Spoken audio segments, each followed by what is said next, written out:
এরপরে আব্দুল্লাহ ইবনে উমর রাদিয়াল্লাহু তাআলা আনহু বলেন, রাসূলুল্লাহ সাল্লাল্লাহু আলাইহি ওয়াসাল্লাম বলেছেন, আমাদের সামনে মুখামুখি হয়ে বক্তব্য দিলেন, হে আনসার মুহাজিরগণ শুনো, হে আনসার মুহাজিরগণ শুনো। তো চিরেই আল্লাহ রাসূল সাল্লাল্লাহু আলাইহি ওয়াসাল্লাম আনসার মুহাজিরদেরকে বলছেন যে কিয়ামতের পূর্বে তোমাদের 5টি পরীক্ষায় কষ্টেই ফেলা হবে, আর আমি ওই 5টি কষ্টের বিষয়ে সমস্যার সমাধান করার জন্য আল্লাহর নিকট আশ্রয় প্রার্থনা করি।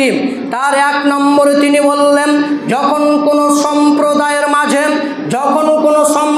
মাঝে অশ্লীলতা ছড়িয়ে পড়বে, যখন কোনো সম্প্রদায়ের মাঝে অশ্লীলতা ছড়িয়ে পড়বে এবং ওই অশ্লীল প্রকাশ্যভাবে কাজে লিপ্ত থাকবে, তখন রাসূল সাল্লাল্লাহু আলাইহি ওয়াসাল্লাম বলছেন তখন মহামারী এবং এমন কিছু রোগ আসবে যা পূর্বে কারো ছিল না। রাসূল কি বললেন যে যখন কোনো সম্প্রদায়ের অশ্লীল কাজ প্রকাশ্য হবে তখন মহামারী, এমন অসুখ, এমন রোগ পৃথিবীতে আসবে যা পূর্বে ছিল না। 2 নম্বর রাসূল সাল্লাল্লাহু আলাইহি ওয়াসাল্লাম বললেন, যখন মানুষ ওজনে এবং মাপে যখন কম দিবে, যখন মানুষ ওজনে এবং মাপে কম দিবে, তখন দুর্ভিক্ষ এবং খাদ্যদ্রব্যের সংকট এবং অত্যাচারী শাসকের দুঃশাসন নেমে আসবে। বিষয়গুলো অনেক জটিল, অনেক ভাইটাল বিষয়। আসলে পরিস্থিতি হিসাবে আমরা হাদিসগুলো পেশ করতে পারছি না যে মানুষ যখন ওজনে কম দেবে, মানুষ যখন মাপে কম দেবে, তখন আল্লাহ সুবহানাহু ওয়া তাআলা বলেন যে অত্যাচারী শাসকের দুঃশাসন এবং অত্যাচারী শাসকের দুঃশাসন নেমে আসবে। পরিস্থিতি তাই।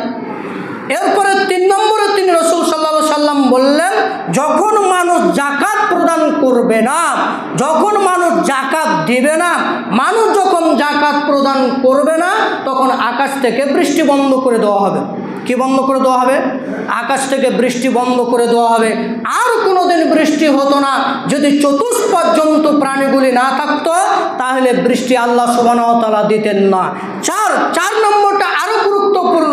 4 নম্বর রাসূল সাল্লাল্লাহু আলাইহি ওয়াসাল্লাম বললেন যে আল্লাহ এবং আল্লাহর রাসূলের সাথে কৃত ওয়াদা অঙ্গীকার ভঙ্গ করা হবে, তখন আল্লাহ সুবহানাহু ওয়া তাআলা তাদের ওপর বিজাতির অর্থাৎ অমুসলিমদের, যারা বেজাতি, তাদের ওপর আল্লাহ সুবহানাহু ওয়া তাআলা ক্ষমতা মুসলিমদের ওপর চাপিয়ে দিবেন।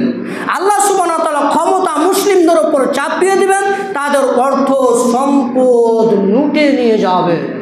সেই অত্যাচারী তাদের মুসলমানদের সম্পদকে, অর্থ সম্পদকে লুটে নেবে। এখন পরিস্থিতি তাই চলছে। এরপরে 5 নম্বরে রাসূল সাল্লাল্লাহু আলাইহি ওয়াসাল্লাম বললেন, এমন বিচারক নির্ধারণ হবে, এমন বিচারক থাকবে যারা নিজ ইচ্ছামতো বিচার করবে এবং কোরআন হাদিস নিজ ইচ্ছামতো প্রয়োগ করবে।